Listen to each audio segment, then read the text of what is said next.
Hi, welcome back to the rest of the story. Now, as a quick disclaimer for this video, I'm just going to state that I'm not planning on trading out the 76 at any point in this time, but as farmers like to do, we like to window shop and daydream. So I got to wondering as what would be a good replacement for the 7600. Well, early on when I first thought about it, within the first year or two that I got it, what I would like to trade it off on is I always thought that a large frame 7000 series, particularly a 7630, was what I was really considering trading this off on when the time came.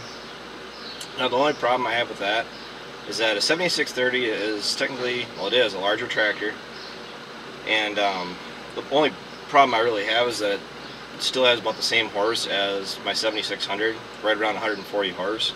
Now my 76 is turned up, not necessarily turned up, but the injector pump got sent in and it came back hotter than what it was really supposed to be. The tractor, the 76, is really only supposed to be about 115 horse, but she came back after the injector got sent down and got worked on. It got put on the dyno and she maxed out at just under 140 horse, which farmers are going to round up just a little bit. And myself, the next tractor I purchase, if it's going to be a Roadrunner, as like a short tractor, I'm looking for something that's going to be able to take over the same job that the 76 is doing with ease, and that includes making hay, cutting hay in particular, baling hay. Not so much for spring tillage anymore. The 76 is actually on the lower end of that spectrum. If anything, we'd probably put the 4020 on the harrow if we really had to harrow anything, because the next tractor I get will probably be a little bit heavier than the 76. But I want something with IVT, because what I would really look for it for is for hauling gravity boxes up and down the road. And that would be like a 7930 with IVT to pull 5 to 700 bushel, 5 or 700 bushel gravity box. Particularly an Unverferth or a Brent, which essentially are the same wagon, same brand.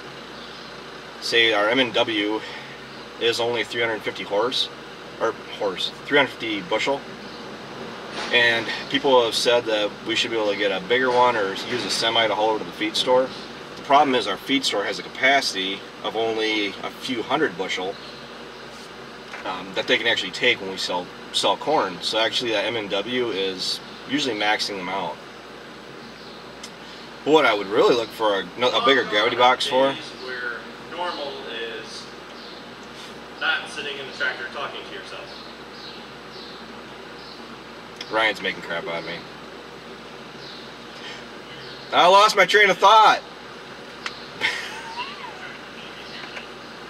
Okay, back to what I was saying. The reason I want a bigger gravity box is that we don't have a grain leg for filling our grain bins, so what we end up doing, we use the gravity grain carts.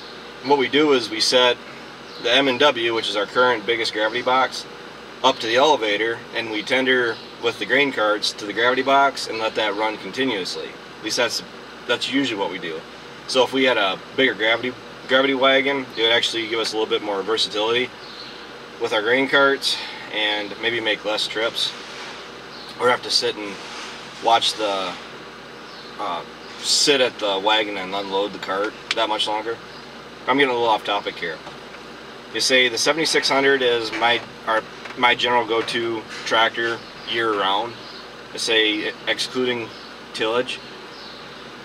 I use this for making hay, feeding bales, doing chores in the winter, and well, whatever it really needs to do in the spring and fall. It does actually end up on the grain elevator frequently. So what I would really consider is maybe a lot more along the lines of like a 77, 7830. Yeah, I've mentioned a 7280R, but that may be a little bit bigger than what I really need. So what I'm going to do, just for kicks, I'm going to make a poll up here, and I want you guys to take a poll as to see what you guys recommend I should be looking at as far as tractors wise. I'm going to include a couple or a few of my preferred tractors, and I'll see which one kind of wins out. And with that, they're getting back to work on me, so I gotta get back over there. But take care, take it easy, keep in touch.